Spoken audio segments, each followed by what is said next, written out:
Good evening, everyone. In life, there are many fears that we can get stuck in. We fear losing a job, we fear being alone, we fear death. But if I'm honest, the fear that I've struggled with the most is the fear of failure. And as I was reading the Bible, I kept seeing the word fear. And as I asked myself, what is fear? After talking with a friend, we realized that there are two main kinds of fear: the fear of worldly things and the fear of God. Today, I want to focus on the fear of God and what it means to fear Him. To do that, let's look at the story of Job. Job 1, verse 1 says, "In the land of Uz, there lived a man whose name was Job. This man was blameless and upright. He feared God and shunned evil." But even though Job feared God, his life wasn't easy. In fact, Job was stripped of everything he had, even his own children. Yet, his response is powerful. In Job 1, verse 20 through 22, we read that Job got up and tore his robe and shaved his head.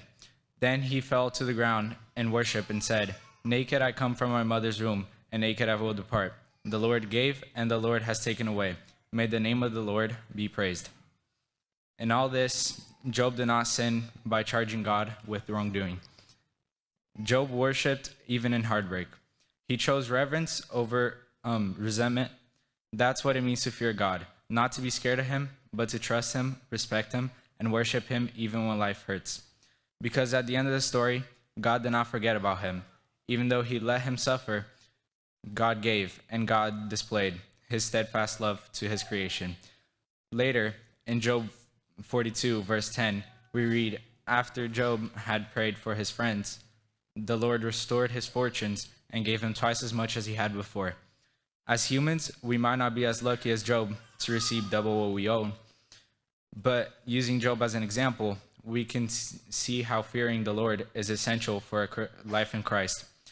And you shouldn't fear what you have. Instead, you should be grateful and thankful that God is always with you, even when you don't think He is.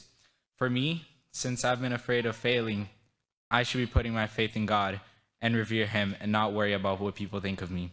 And so, with that being said tonight, if you're not right with God and you need to be baptized, or if you need help with the church for prayers, you may come to the front as we stand and sing.